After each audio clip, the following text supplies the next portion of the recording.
Welcome to GS Podcast number 102. I'm Stephen Knight. I hope you're all well. On this episode, I will be joined by Sean and Brian of Mythicist Milwaukee. Thoroughly nice chaps. We'll be speaking about the controversies surrounding the latest conference they held. Many of you may have seen a lot about that. Many of you may not. So, sort of a debrief and a dissection now some of the dust has settled. More on that in a moment. Quick notice board item. Myself and Iram Ramzanatron managed to get some sit-down time with the excellent Douglas Murray for a recorded episode of Taking the Myth a few weeks back. That's on my YouTube channel, youtube.com/gspellchecker. For those who haven't already seen it, I did say and did plan to release that audio on this podcast, time permitting. And when I actually found the time to sit down and evaluate it, I decided, you know what, the audio's not to the quality level I would hope just for an audio piece of content. And what I mean by that is we recorded this in the lobby of a hotel, which was the only place available to us a couple of hours before Douglas was due to give a lecture. We managed to find the quietest spot, but there was some background noises, a bit of cheesy 90s dance music playing over the PA, elements I couldn't really control. So it works fine as a video, but I won't be releasing it on the podcast. So I sincerely apologise to anyone who's disappointed with that. Now back to Mythcon. A lot of noise being made about this online. A lot of the usual suspects throwing around incendiary labels in the direction of the organisers. A lot of sinister tactics in order to try and shut this conference down. I suppose those of you who have listened to my podcast for a while now know I'm not really the kind of person who takes centre stage and claims to be an expert and says this is how it is and this is what you must think. I'm more of a person who's interested in the conversation, asking questions, trying to amplify people who have good ideas, which makes me incredibly suspicious of deplatforming campaigns and attempts to shut people down from having a conversation. Especially at so-called skeptic conferences, for instance. A lot of the time you scratch the surface on these conferences and there's some very sinister elements and you can understand people's concerns. Some of the times you scratch the surface and it turns out that the people involved just have some very drastically different political ideas than those objecting to it. And I feel like this is the case with Mythcon. So we'll be talking about that in great detail. It's sort of a dissection, a debrief. We'll mention a lot of people and videos and various other aspects along the way, so I will include links to those in the show notes. So my recommendation is go away yourself and look at the conference and see what you think. My goal in this podcast, having not spoke to Sean or Brian before, not really knowing anything about them, I just wanted to kind of hear what their principles were. I wanted to hear what sort of head they had on their shoulders, whether they were people simply trying to court controversy just to sell tickets, or whether they were interested in progressing a conversation. And I think that's been answered fairly resoundingly on this episode. It'll be very clear to the listeners what these two people stand for and what they're trying to achieve. And in contrast to some of their critics' rhetoric, I think you'll see a very different approach. So if you want to find more information about Mythicist Milwaukee, it's actually pronounced Milwaukee, Algonquin for the good land. Wayne's World reference, I apologise. If you want to find out more about Mythicist Milwaukee, you can do at mythicistmilwaukee.com. They're also on Twitter at mythicistmke. Send them some love, send them some feedback. At this point, I don't think there's anything you can say that might upset them, given the treatment they've had these last few weeks. But it'll be interesting to hear your thoughts on this discussion. You can keep up to date on the podcast at gspellchecker.com. Enjoy. There's a word that some folks find real hard to spell. Ain't it horrible for you, except after saying, who cares, you gon' burn in hell. But then along came a man, a spell took across the God of Creed, and he set out upon a noble quest to help those that don't know what it means. And he said, it goes A-T-H-E-I-S-T, and don't you put that I before that E. A-T-H-E-I-S-T, don't mean we don't speak to nobody. And he keeps an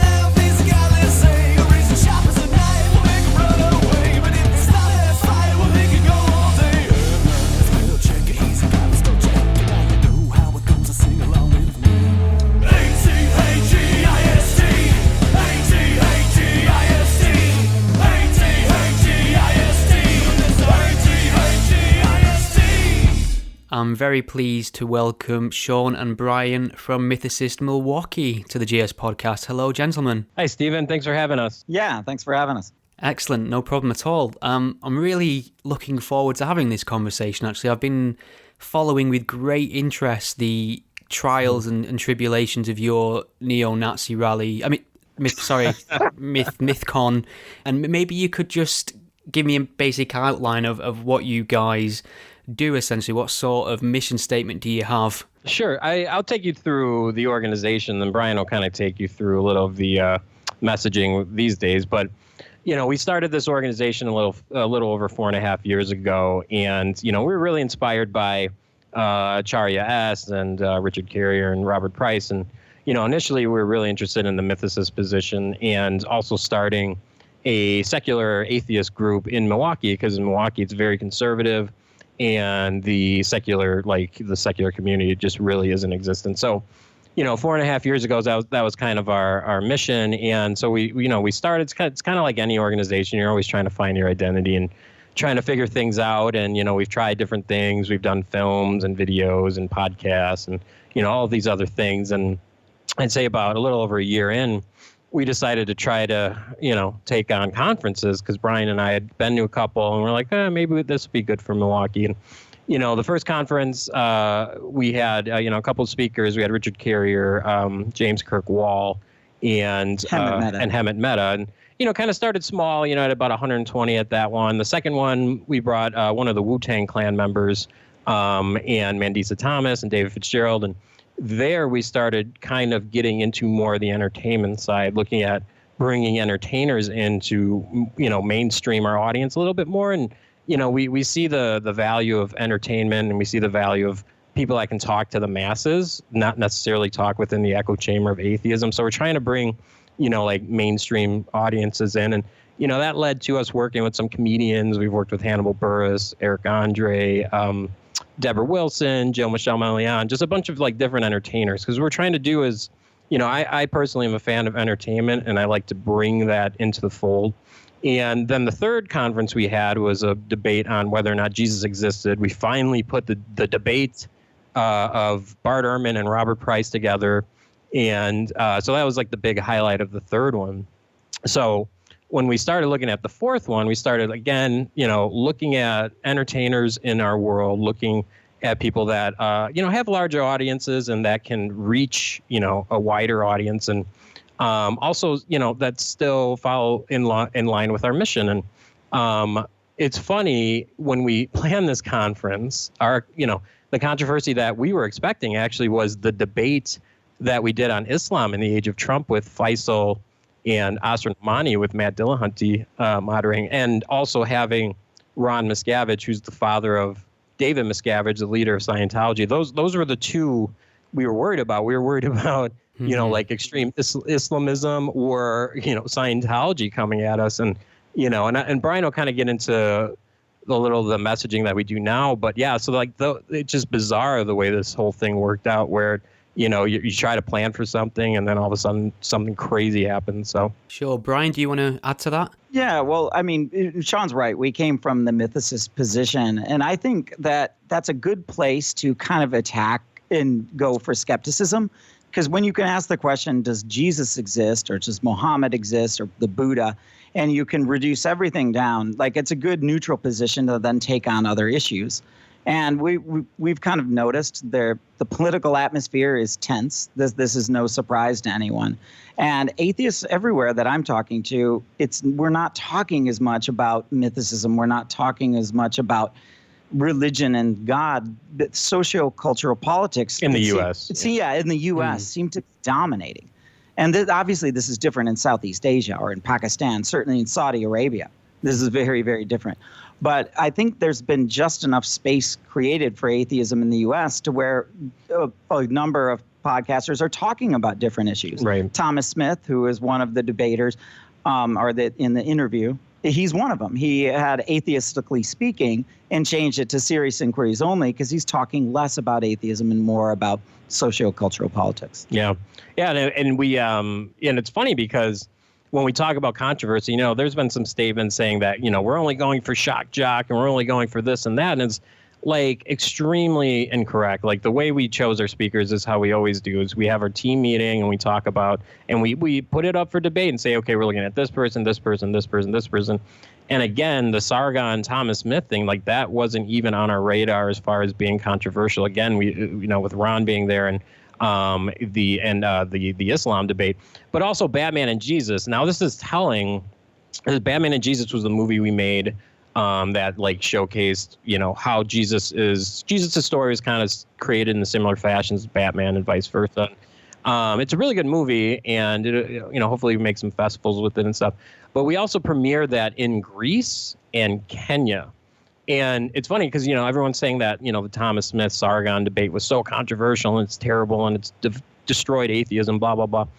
The movie actually in Greece and Kenya actually did attract, fundamentalist Christians to protest, like seriously, like protest the movie. So, this is, I think we're just guilty of looking at it from a scope of this is our environment. And, what we think is controversial is not what everyone else thinks is controversial. And everyone's kind of on that spectrum of, different areas of as far as atheism, normalizing atheism or whatever, so like it's just funny, like if you're in Greece you think we're terrible monsters because of Batman and Jesus, but in America it's popular to hate us because of a debate between Sargon and Thomas. So it's just funny how it worked out that way. Would you place the organization anywhere on the political scale, would you say? No, we have to maintain a neutral bent.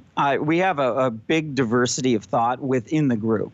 So individual members have their own biases, but everybody kind of comes to a consensus of who we're going to platform and put up there. Yeah, and typically we are, for the most part, the majority of us are left-leaning. Some more classical liberals, but we did have some people that were on the far. Again, it's hard for me to talk about this stuff because coming in, like I didn't know the difference between SJW and all this stuff, but we did have people in the organization that were extremely far on that left scale. If I'm correct, Brian, you would agree. Yeah. So we do have like a wide variety of like thought in the organization. Okay, well, let's talk about the guest choice a little bit. I mean, many of them I'm familiar with. I would probably consider them allies and even friends. I think, Asmin Imani, you've mentioned, very fond of her, even though I have huge issues with her support of Trump. But you can. The great thing about Azra is you can talk to her and she'll happily explain herself and you can have a conversation. Faisal Al-Matar, Melissa Chen, Matt Dillahunty, all people I'm extremely fond of.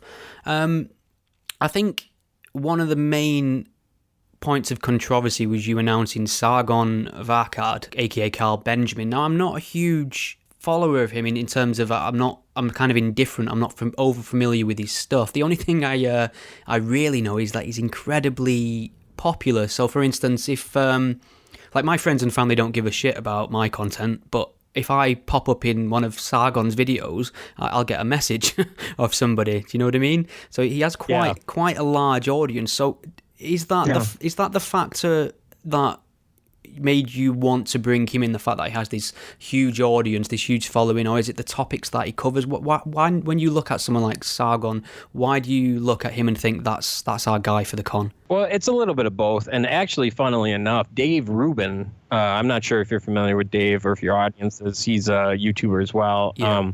He actually was our first choice. He was, we had him booked, we had the contract signed and everything, and we announced him for over a month, and then he ended up backing out. And so we were in a position then to say, okay, who is the closest to Dave that we can get on that side? And, and it just worked out that Sargon is pretty, in lock and step with Dave for the most part. Obviously, they're both individuals and they would disagree on some things, but pretty close enough, and and then Armored and Shoe are the other two people that we're getting attacked on. But again, our focus has been, why not? Let's look at people that have been wildly successful in our world that do utilize entertainment to share their, their whatever their work is. And that's how I see all three of these guys. They're extremely successful. And like you said, Sargon, he absolutely has a huge following. Shoe actually has a bigger following. Shoe on Head actually has a bigger following than Sargon, which, I think it's like underrepresented a lot. But the fact that, they are atheists, they are in line with what we're doing. They're, in my opinion, entertainment is the best way to normalize atheism. And that, look at any stand-up comic, Louis C.K., Bill Maher, Sarah Silver. Look at how entertainment and secularism just really has a good marriage, and how, they can make these jokes and make it to the point where people can laugh at themselves a little bit, and also, push that narrative of normalizing secularism. And so that was always our goal, again, is to try to marry the entertainment world and, the atheism world, and also people that, fit right in line with us. And that's what we were thinking with those three speakers. The Reason Rally also tried to get Johnny Depp, and Correct. That didn't work out. But, that there is a value of getting celebrity plus, atheism together. Yeah, exactly. And we actually lined up the Wu-Tang Clan for the Reason Rally. And it's so funny because, we had we actually lined those, it's like 7 members of the Wu-Tang Clan rally. And we also live streamed it for free. We worked in the sun for 12 hours, and, and it was really, really hot in Washington that day. It was 86 and 100% humidity or whatever. But we did it for free because we thought it was important. And, back then we were being called crazy SJWs, this, that, and that. Now, all of a sudden, we have this conference. Now we're on the other side. So it's which one is it? We can't be both, can we? Before we get to the actual event and obviously the conversation between Thomas and Sargon, I think it might be worth mentioning some of the accusations leveled your way. And I think we should start on the extremist end of this, some of the hyperbole. So, first of all, certain people were throwing around the N-word, Nazi, for instance. It's some sort of Nazi rally. Now, this seems the most absurdist of absurd claims I can think of. So, first of all, anyone on the books there that you feel may fall into the Nazi category that you invited? And second question, would you ever invite a Nazi, an open Nazi? Yeah, the answer is no to both counts there. It's exactly what I suspected. There was no Nazis, nor would we invite one. I mean, we stressed a lot that we're talking about views within the political mainstream that we wanted to discuss. Yeah. People do need to be working outside the mainstream. I think Majid Nawaz and the Quilliam Group do a good job of trying to de-radicalize people who are already radicalized. What do we do with a 15-year-old who comes back from Syria to Britain, for example? Had left to go to the Islamic State. I mean, somebody has got to de-radicalize those people. And somebody does have to de-radicalize the people on the alt-right here in America. But that's not our mission. We wanted to focus on the political mainstream.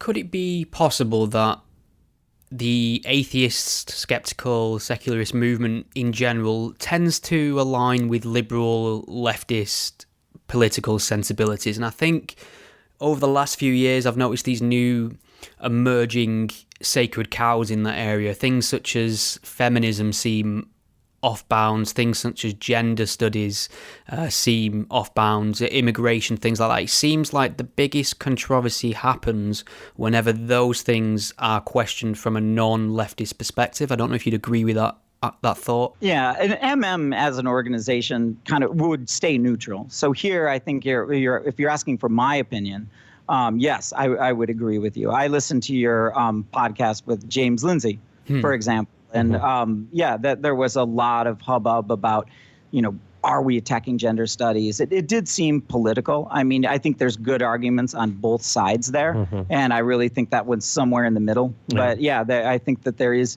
tends to be a bias. And I thought, well, that's fine. We were going to kind of go for some speakers that had never been platformed before, at least that we knew of. And we thought that can maybe grab a different audience, and the idea was to have a heterogeneous audience, not a homogeneous one, because the whole thing was about debate and ideas and share your ideas. You express your idea, I say, why do you believe that? And then I challenge it, and you do the same to me.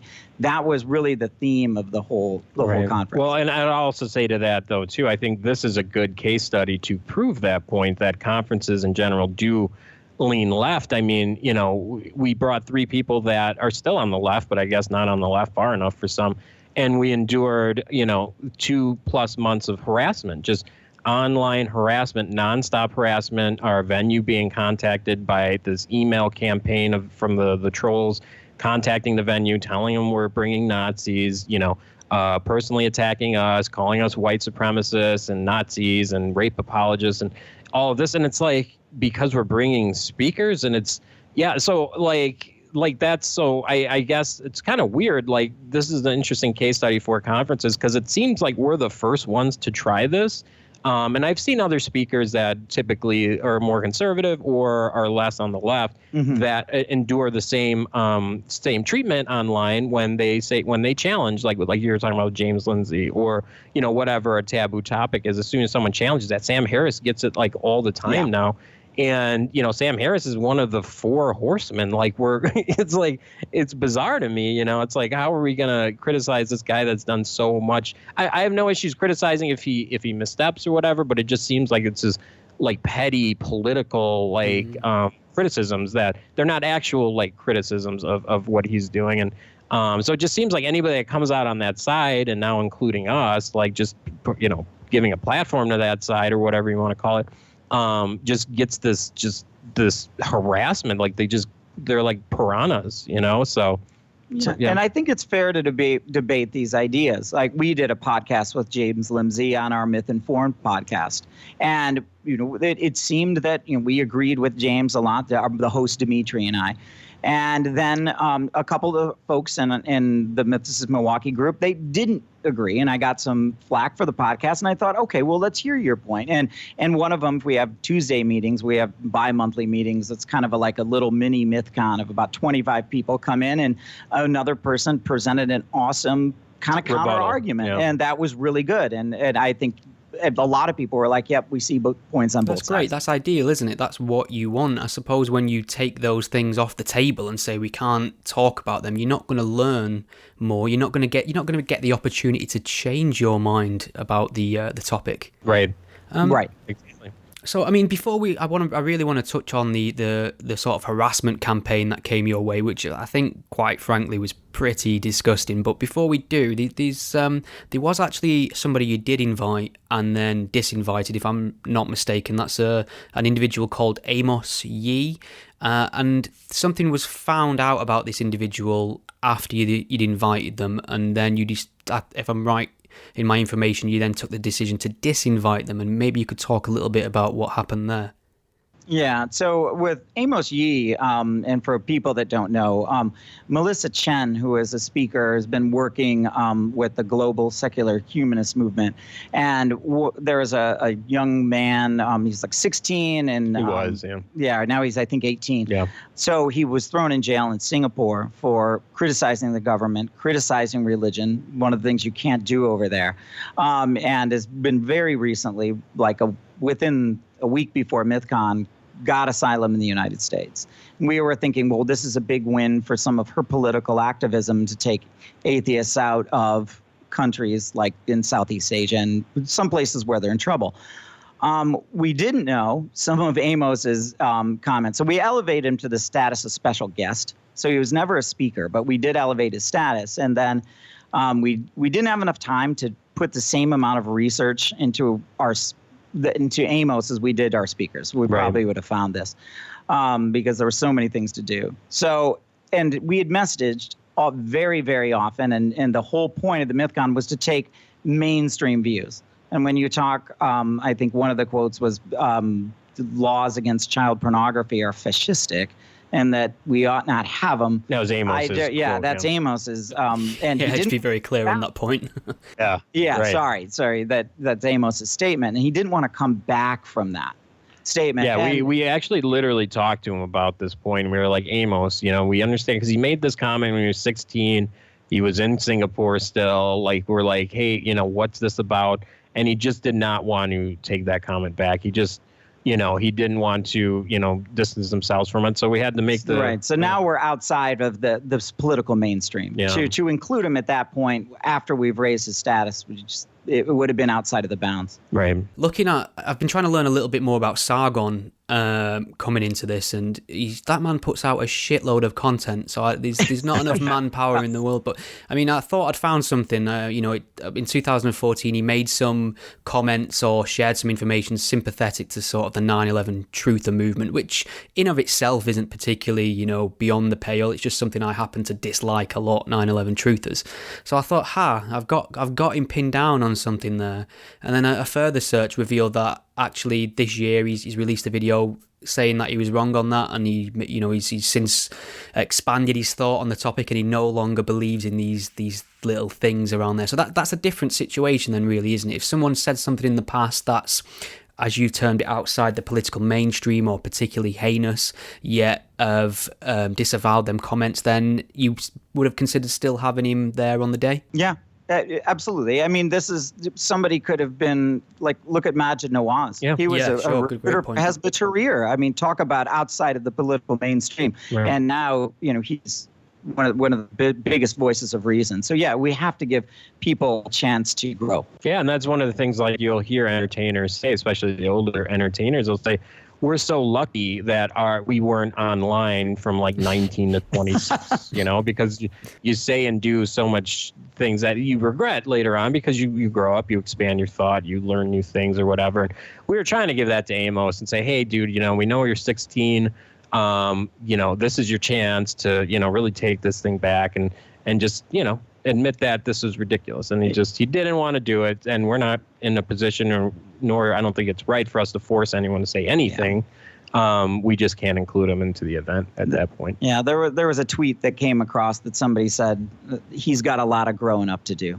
And you can take that, advice. And for some that were at the event, some will say, oh, well, we saw him there. Yeah, well, he actually did end up showing up anyways. And then we had to ask him to leave. And he was there for like maybe 5 minutes. And then, so I mean, that was even, and then shows his immaturity even more. It's like we told you. And a number of people interviewed him, like at that coffee shop. Starbucks, like blocks down the road. Yeah. One of the cool things was a lot of people. The age diversity was huge. Yeah. I mean, we had teenagers all the way, well into the 80s. Yeah. So it was really cool on age diversity, and a ton of people were taking their phones and recording stuff and making their own like Mythcon experience videos. Mm-hmm. And some of them included a little interview with Amos Yee. It's really interesting what was going on. Yeah. I think part of that, too, I wanted to mention what's not getting stressed a lot when people are talking about this is the debate booth. And, a guy that we work with and on our team named Justin ran this debate table for 8 hours straight, where you could pick in, and you could either pick a silly debate or you could pick a more serious debate, and you'd pick it at random, and whatever side you got, and then two people would square off, and he'd moderate that. And that debate booth was busy for hours. And then when a speaker would jump in, then it'd be even great. I mean, now you're debating with like one of your heroes or over like what's better, peanut butter or jelly, something. It could be that. Or, heck, I mean, but there was euthanasia was in there. Oh, yeah. So there was a lot of things. We had some serious topics. And there was really cool. Is that young people on the continent or death via medical means at the end of your life? Sorry, I think bad pun. My apologies. I want to talk a little bit about the harassment campaign then, because that was quite sustained, and I can imagine quite unnerving and unpleasant, to put it mildly. So you've got your ducks in a row, your guests are announced, the venue's in place, you're selling tickets. At what point do you start realising that there's quite a bit of animosity from a sort of subsection of the internet against what you're planning? Oh, it's funny. It's like, when you talk about political divisions, like this conference was on the books. It was on the website for 7 months. Every single speaker had multiple communications in those months as to who's there, what to expect, itineraries. This is what we're doing. This is what we're doing. Here's an update. Here's an update. So when you hear some of the stuff, it's like, well, I didn't know who was coming. Well, sometimes you have to take a little responsibility for going and actually looking and seeing who these other people are. But, that aside, it was 7 months of just silence. I think at that point, maybe we've sold 50 to 80 tickets. And then Charlottesville happens in the U.S. And all of a sudden, Nazis are like mainstream and everyone's talking about Nazis. And as soon as that happened, the next day, that's when we started getting this harassment campaign. Yeah.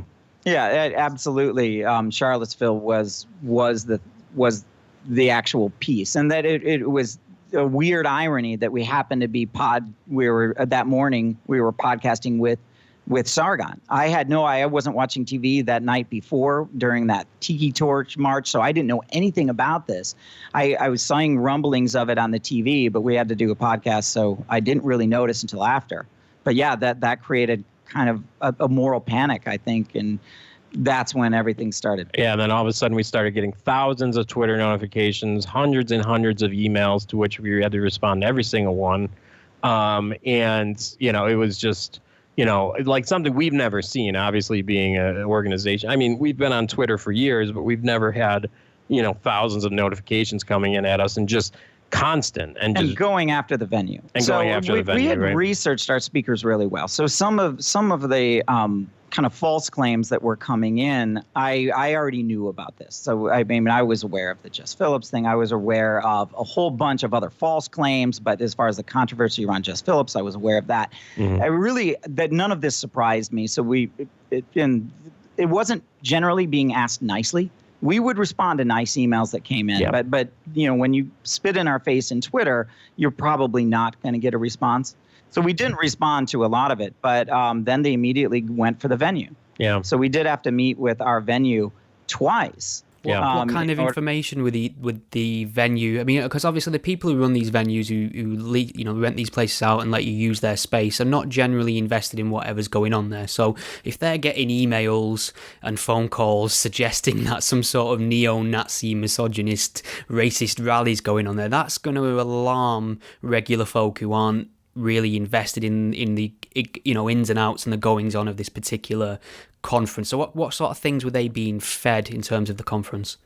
That they connections to the English Defense League, connections to the alt-right, that we were going to have some sort of similar Charlottesville style rally. Right. Where was the connection to the English Defense League? I'm scratching my head here. That's from Christy Winter's page. She has made a number of claims that there's a one picture that she has supposed to be an EDL rally that somebody's holding up a flyer that says Sargon of Akkad. That's all the evidence that's given. Jesus.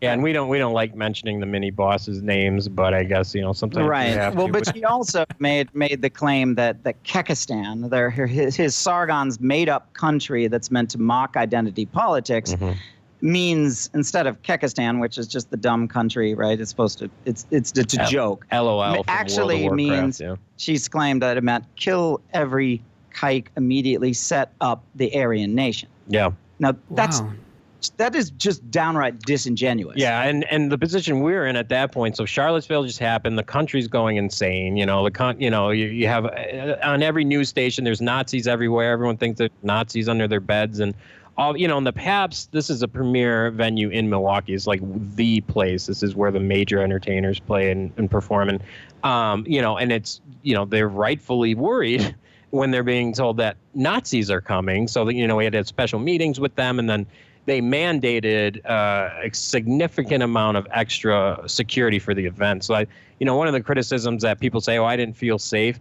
It's really hard for me to believe that because we had security at the front of the house. We had security up and down every aisle, and we had police, actual Milwaukee police standing right outside the entrance. So, if anything, we look like, like a ridiculous event was going on, there was so much security presence. It was insane. But yeah. And one of the things too, that after the Manchester bombing, the theaters changed some of their screening policy. So that was going to happen whether we had controversy or not. And that the wanding thing, but when Andy knows, like one of a freelance journalist is taking pictures, it does make it even seem more dramatic that everybody's being screened. But that's just protocol now. Any event they have to do metal detectors. They don't allow bags in there anymore, which we didn't. Thanks, Islam. Yeah, exactly. Yeah, it's very similar in the UK. at the moment, and I have a very guilty face, I've since found out, so I'm usually one for the old grope and backpack search, which is always fun. So Right. yeah, I mean, these security procedures come with a hefty price tag, don't they? Well, those were part of the price, the wanding, but the actual inside security plus the police, that was added, and that was extra we had to pay for. Yeah, and we had to have security at the after party event. Police at the after party event as well at the hotel where, the event that took place after the main event. So it's interesting that from all the controversy and the sustained campaign to try and get this conference practically, closed down before it even begun, no one really, from what I could tell looking at the videos and the general reaction, no one from that sort of team came out and represented besides Thomas Smith, really, did they? It was like they didn't turn up to debate their side. Yeah, well, they were told not to. They were essentially fear-mongered into not showing up because it's not going to be safe for them. Right. Or they didn't want to support us because they were down on the organization. Yeah, so when people say, oh, Sargon's crowd was there and poor Thomas, it's like, well, you can't tell people not to go and then expect that, what do you expect? I mean, I don't know. It's just a bizarre criticism. It's so hypocritical. Right. We set this up. Really, Thomas was able to kind of pitch curveballs at Sargon. We didn't ask for any of the questions. We gave him a computer. He could ask anything he wanted, and Sargon was going to have to go fetch it.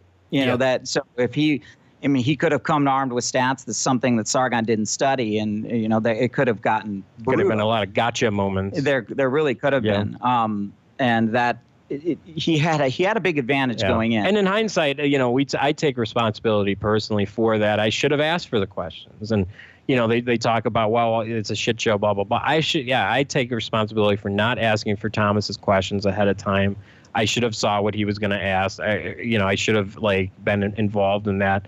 And we tried setting up calls prior to, and, Thomas wasn't available for the calls. So, and it's interesting that, this wasn't a big deal. Again, for months, people knew it was Sargon. For months, people knew he was armored in shoe.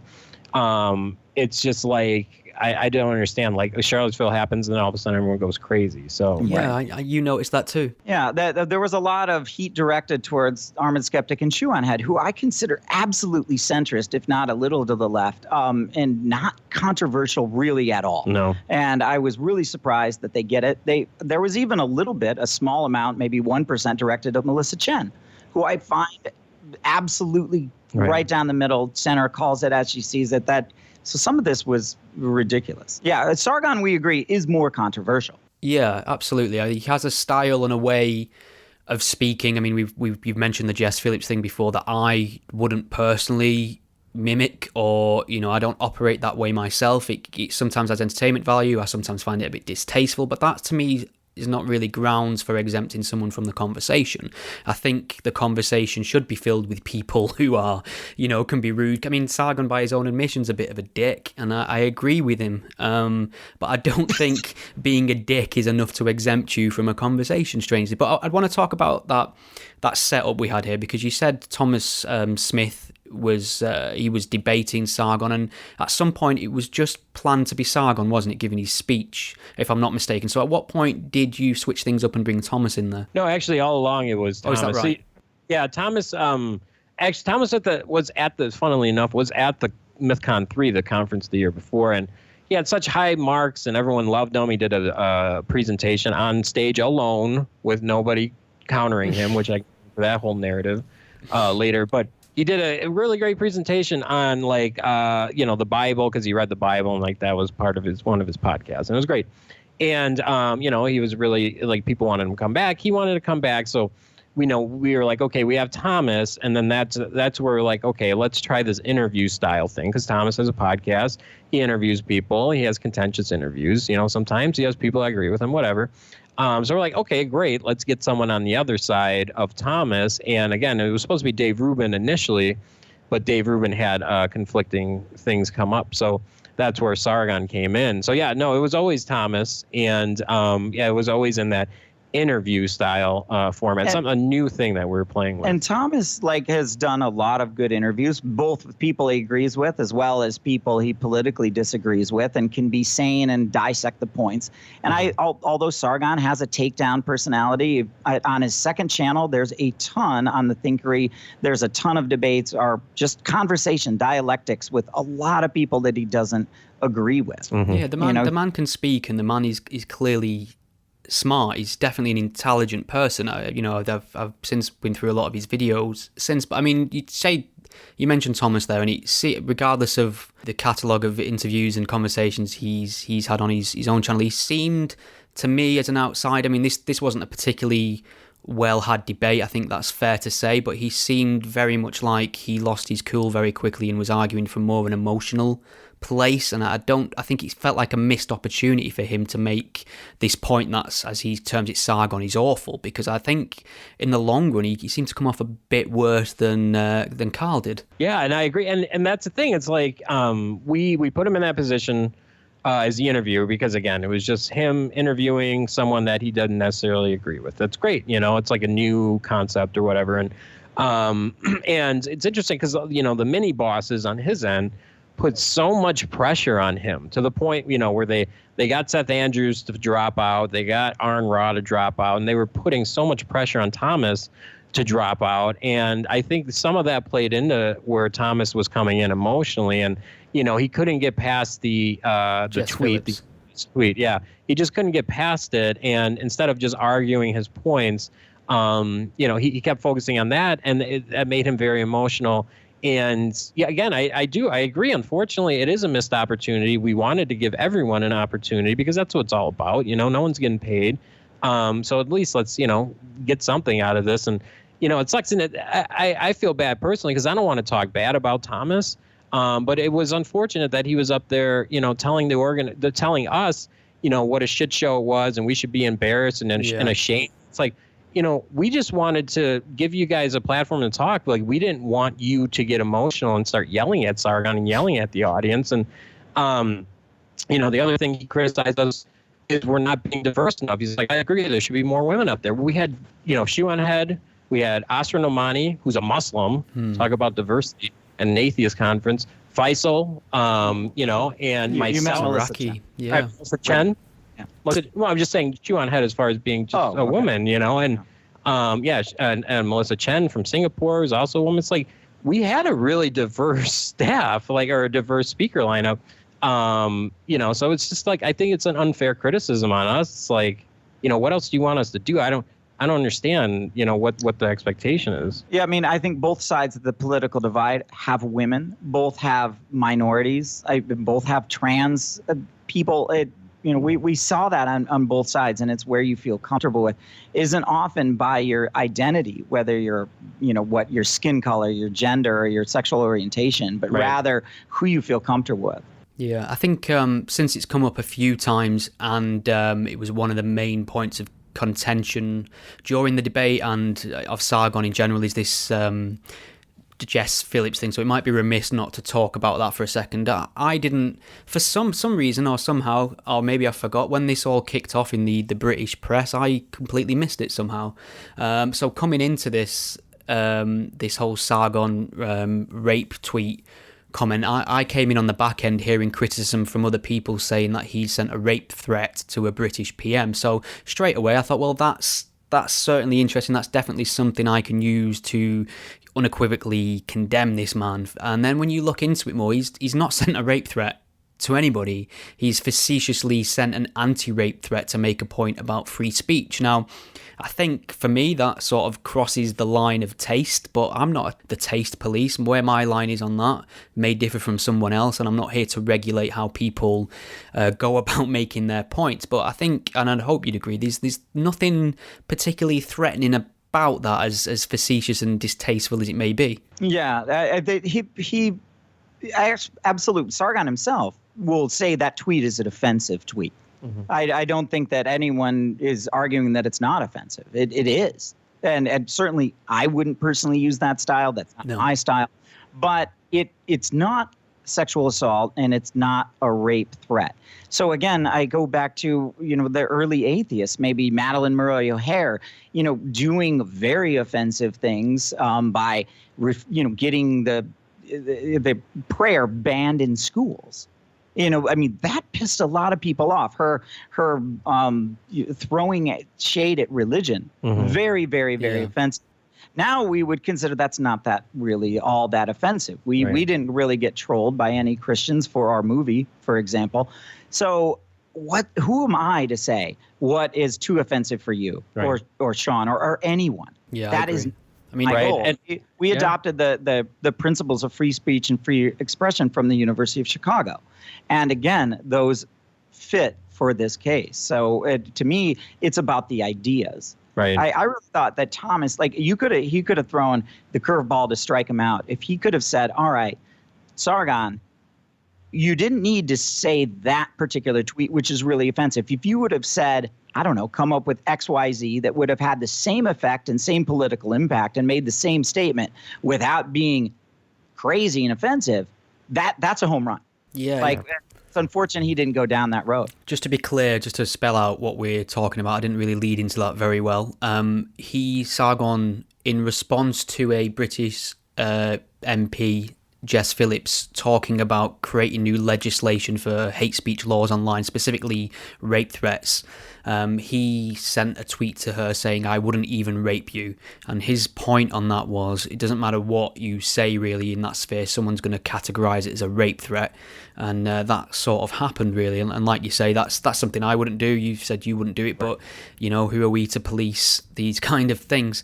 And unfortunately, it seemed like Thomas just got really hung up on that. And I think he thought that was the big gotcha. And when it didn't go to plan, I think things kind of unraveled a little bit. So just one last thing on Thomas. Since the conference, and I'll put this to you directly, he's made noises to the effect of the management at your organisation needs changing, an apology needs to be made before he will consider returning. Have you got anything to say to that authoritarian demand? Well, I think, we did release a statement that said, look, we are not apologizing for anything. We are, we don't reward bad behavior. And, for Thomas to say, because he disagreed with what we did, he's going to, destroy us financially in the future. I mean, this is what is the difference in this tactic and what they accuse the other side of using? I mean, this seems even worse to me. This is somebody that's trying to A, get someone fired in the organization, B, lose and destroy our conference and lose us, tens of thousands of dollars. And it's like, I totally understand he's probably upset with the performance and he's upset with us.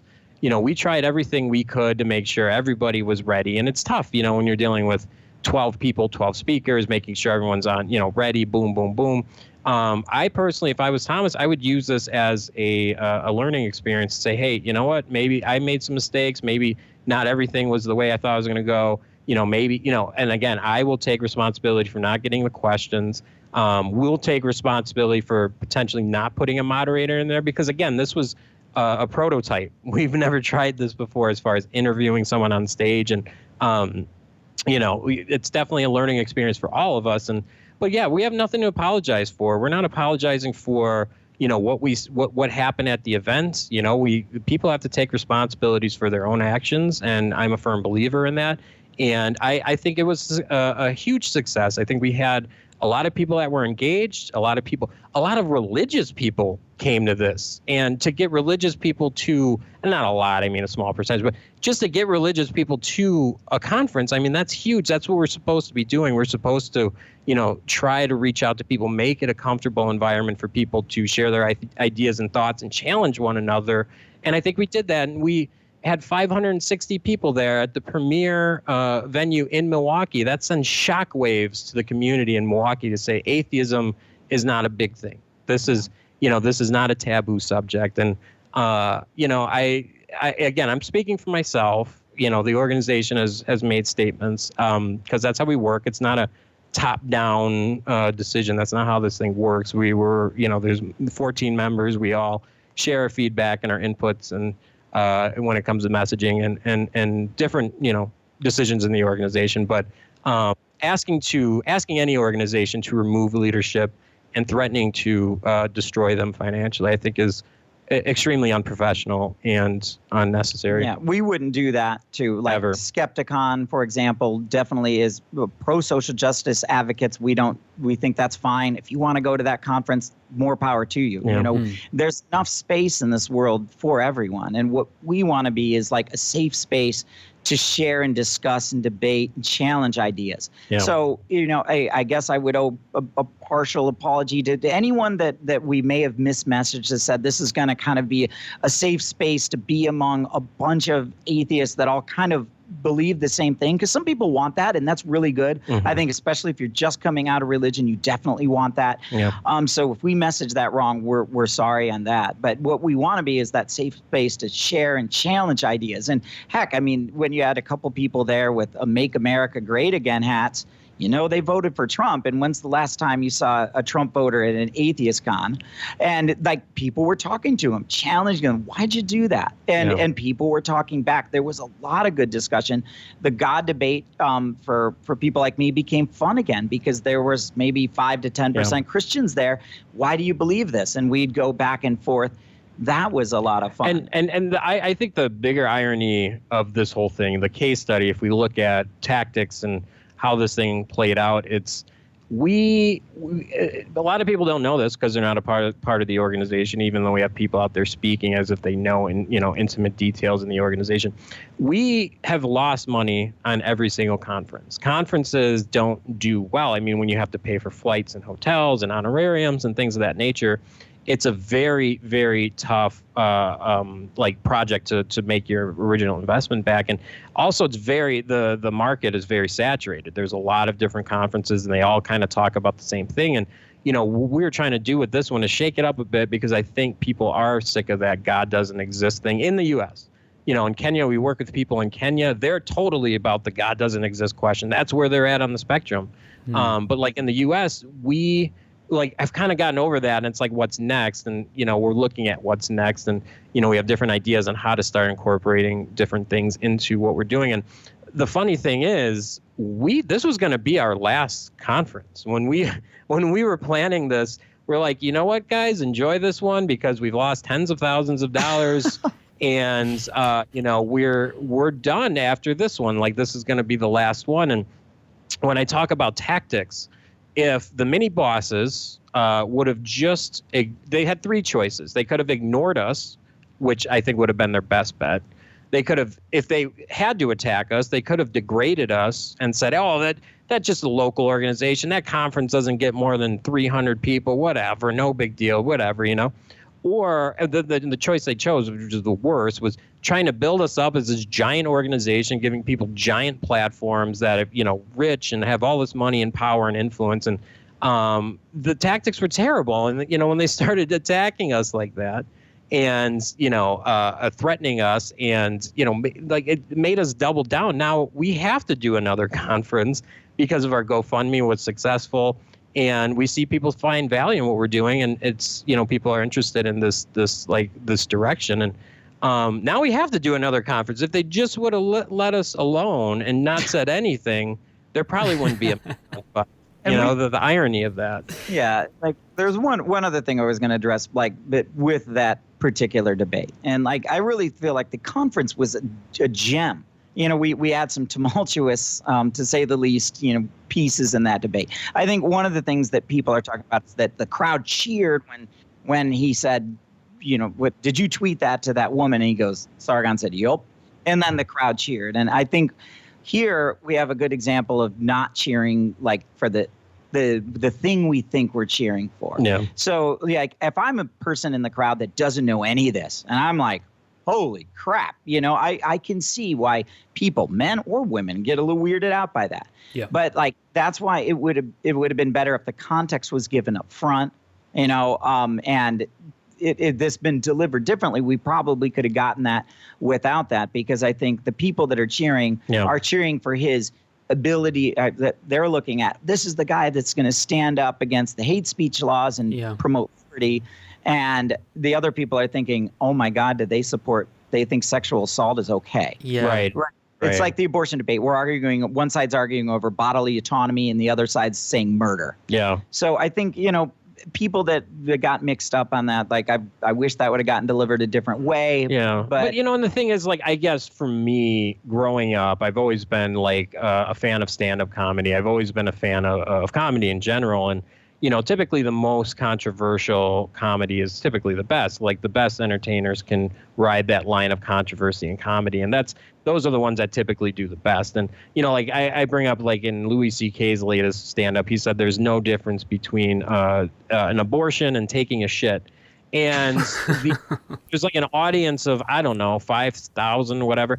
And they're all just laughing because they know it's a joke, know, and that's one of the things that, I've seen in this, especially with the mini bosses. They're not good at laughing at themselves. They're not good at understanding the nuances of comedy. They're not understanding the nuances of controversy and pushing barriers. I mean, South Park is a great example. South Park has been just, in my opinion, one of my, like, Matt and Trey are like my heroes. And those guys have done so much for social and cultural politics or, challenging religion or whatever. I mean, the freaking Book of Mormon they created, that show that now travels around, started on Broadway and stuff. And they are so good because they're able to use comedy and entertainment to challenge the really important questions.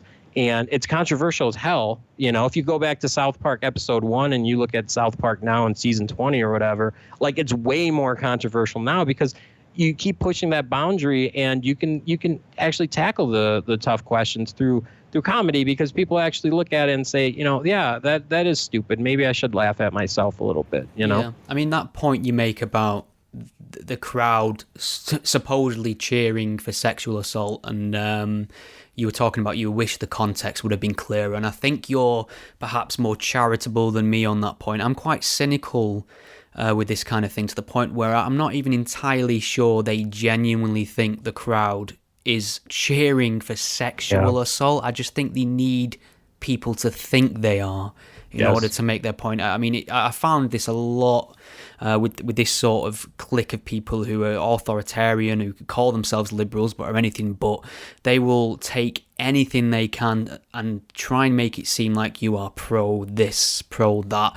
It's funny. These people refer to me as far right, and I'm so left. It's ridiculous. I mean, pro LGBT, pro immigration. I'm a fucking vegan. I'm that annoyingly left. I don't know what else I need to do really to affirm my leftist credentials. But yeah, it's interesting. I mean, on this same point as well, someone who's well respected in your neck of the woods, who knows how to run a conference or two, I suppose, is David Silverman. He runs the American Atheist, and he released a post on his Facebook 4th of October. I don't know if there's been anything since then or you've reached out, and he was very critical of your conference on that point, that his whole point of the crowd perceived to be cheering a tweet that was advocating sexual assault. I don't know if you have anything to say about that. Yeah, I do. I disagree with David. I mean, I think what he's advocating is, we want to make space for atheists, and we don't want atheists to be looked at as these people that are like devil worshippers. They're just immoral, right? There's a lot of people that, the studies show that atheists have the lowest morals. And I think his worry is, oh man, that worsens the cause. But only if we look at it through this really narrow lens of humanism, right? Because what we received from the conference, from the religious, where I'm a devout Catholic, I believe in separation of church and state, and I'm coming to your conference every year. Thank you for standing up for a First Amendment. Here's $20 from a Baptist. So I really think that standing up for the principles of free speech and free expression and pluralism, and saying, you know what, you and I as a religious person, we can get along. We agree on separation of church and state. Great. Believe in God. I'm not going to. We can get along. That, I think, is a much bigger common ground than humanism is, because so many people are going to define humanism differently. It's going to be really narrow for some, a little bit wider. Who fits in? So there's going to be some religious people that are going to say, "Oh, that's just a different religion than mine." Yeah. So if we can rally around like free speech, free expression, and pluralism, I actually think that will normalize atheism better than that. So I Right. disagree with David. Right, and just to remind everyone, this is mine and Brian's, Sean and Yes. Brian's opinions, because we are in an organization. That's true. We have to make that clear. Speaking for everyone in the organization. Now, in Sean's opinion, my opinion, I disagree with Dave Silverman, Matt Dillahunty, Aaron Ra, all of these quote-unquote atheist leaders for coming out against something personally in the way they did. That is extremely unprofessional. has never gone after anybody publicly. We've had members in the organization that we haven't agreed with or have left on really bad terms or whatever. We have never gone after anybody publicly. We never will. This is not our, that's in our opinion, or at least in my opinion, professionalism comes from being able to disagree and not slander and just try and destroy someone else. And when Matt Dillahunty's making his claims, which are wildly inaccurate in the video that he did, Matt Dillahunty did like an hour video, extremely inaccurate on all of his points and the way he was painting us. And what David Silverman did, this causes now us to say, okay, well, now we can't have these guys involved, even though our whole mission was to, bridge the gaps and bring people with differing opinions together. And, it just looks, in my opinion, it looks extremely unprofessional and immature. They've been around the block. They know, they've been in atheism for years. We have respect for them. We've incorporated them in different events and different, podcasts or whatever. Like, we were always big fans of them. And just because they disagree with one thing, which was 20% of the conference, they didn't mention the debate we did on Islam. The conference was 13 hours long. Right. If you count the after Well, party. that's a good point. Yeah. If you break it by time, but we challenged Islam. We challenged Scientology. You want to talk about taking on something that could really ruin you. We challenge Scientology. We're calling Jesus a myth in a movie. We're talking about Enlightenment values, and they're going to sit there and try and blackball us for one conversation that, again, we had it set up completely different in our minds in the way it was going to go. I think it's completely unprofessional. It's unfortunate. And, we would never do that to anybody. And blackballing and threatening to blackball people and personally attack them is ridiculous. Yeah. Now, Matt isn't specifically doing that. That one thing we do respect Matt's in the video. He doesn't want to retaliate. Other people do want to retaliate. Right, but the thing that I didn't like about Matt's video is the fact that he's sitting there talking on behalf of what our decisions were, as if we had conversations with him, as if we brought him in and said, hey, this is why we're bringing speakers. We didn't bring Sargon armored and shoe to cause controversy. If anything, we were worried about the controversy. All of our press releases were written on the controversy with Islam and Scientology. That's what we were worried about. We were at the American Atheist Conference with Tommy O'Haver as a guest of Tommy O'Haver because he's our friend. And when the American Atheists took this is the situation. Tommy O'Haver did the movie The Most Hated Woman in America.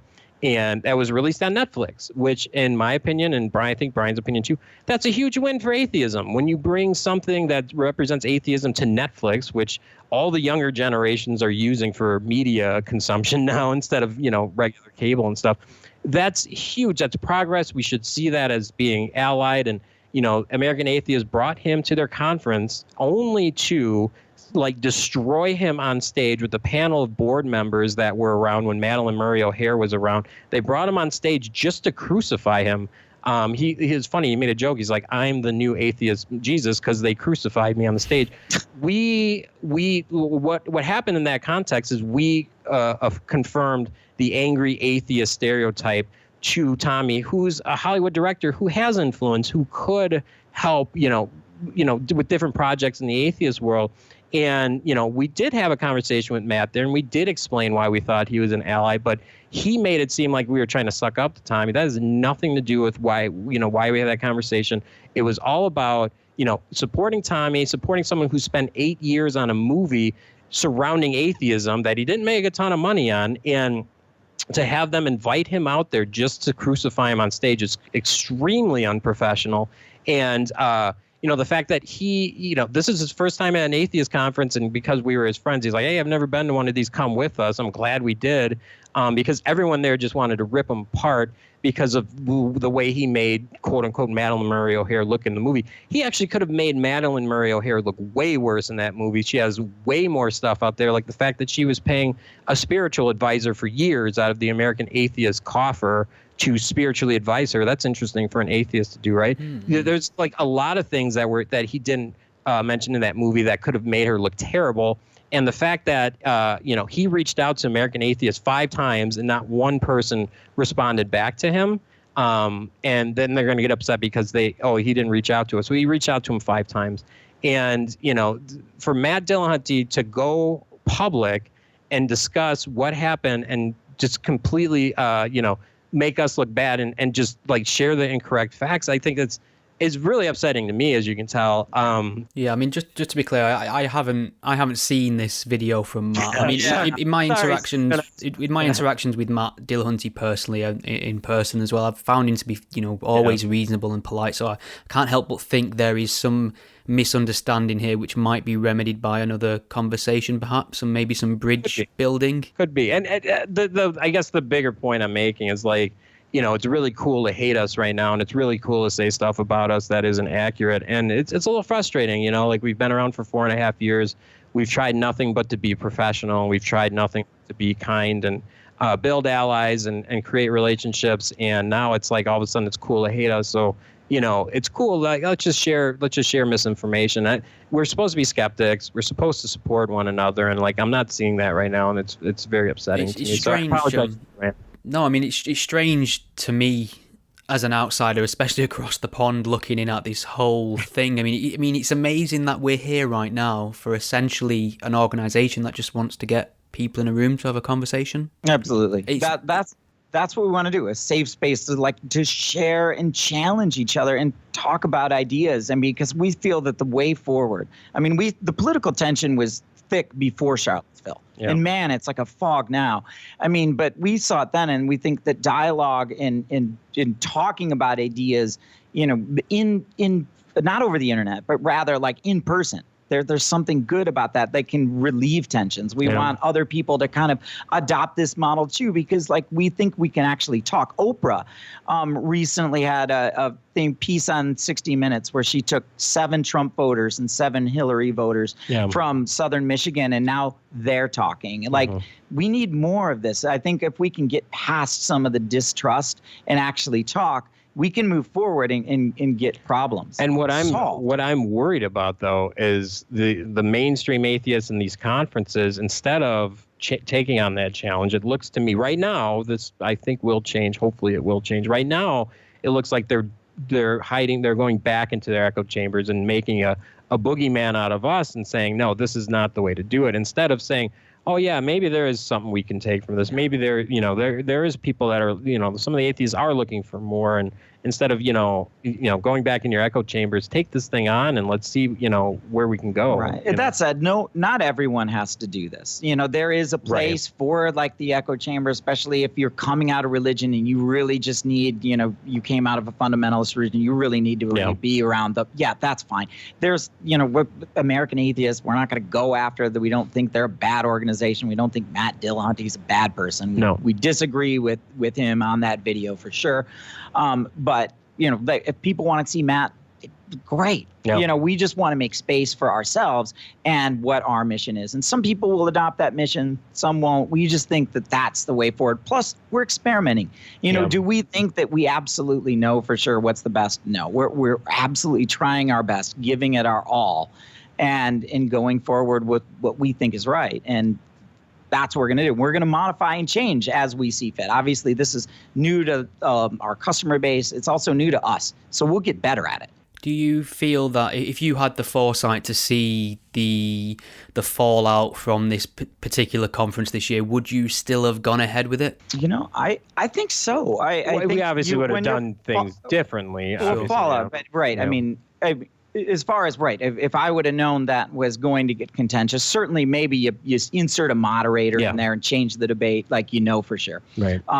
But as far as the idea, no, not at all, because I really do think that principles of free speech and free expression are the rights that everything else is grounded upon. Yeah. And the only point of common ground that we're going to find between kind of bitterly divided people right now to stand together on and actually talk. So this has to be done. I'm convinced that we're doing something good here. Yeah, and I don't, and that's one of the things. It's like that's one of the pictures that's being painted is the fallout, the controversy, this and that. And it's like, if people actually watch the rest of the conference, it was amazing. Like we had some great conversation, we had some great topics, but then, looking at, okay, we had 560 people show up. The year before, we had barely 300. So obviously there is an extra interest in what we were doing. And not only that, we raised, with the help of our speakers, we raised over $16,000 in like 3 days on a GoFundMe so we can make up our losses so we can do it again next year. So, I think there's a loud minority out there that's trying to paint this negative. And, I think logic over time, I think people will understand the benefits of what we did and start adopting some of the things that, we're already seeing it. We already saw another conference that's bringing YouTubers. Interesting. So, it's not, I don't think there was a fallout. I think this was unfortunately us challenging the system. We didn't think we were going to in the beginning, but we ended up doing it. But I think, I think it was needed. And I think there are going to be people that started adopting the model and, making these conferences look a little different, giving them more appeal, trying to get more people in the door because, you can't sustain yourself with 200 people showing up to your conference. You just can't. And we're going to we don't want it promise to die. Yeah. It'll never be an echo chamber. We're going to make sure that our speaker collective is also diverse, just like we want our audience diverse. And if you're wanting to engage respectfully, with any political opinion, come on. Like, we don't want people that just consider themselves shitlords. We don't want people that just consider themselves SJWs. Anyone if you're willing to engage and you're willing to have ideas challenged and you want to engage respectfully, and you got a political opinion, we don't care where it is, come on along. Okay, gentlemen, I really want to thank you both for coming on here and speaking very candidly about the conference and your experience. I can imagine it's been a testing few weeks for you both. Is there anything you want to point my listeners towards? Perhaps maybe you could tell them where they can find out more information about the conference and the general work that you do. Yeah, on YouTube, it's Mythicist MKE. At YouTube. You can subscribe there. The conference is available for free, and we've broken it down into all of its component parts. There's a whole bunch of videos if you want to look at #Mythcon, and you can see a bunch of very minor YouTubers, small people having their personal experiences.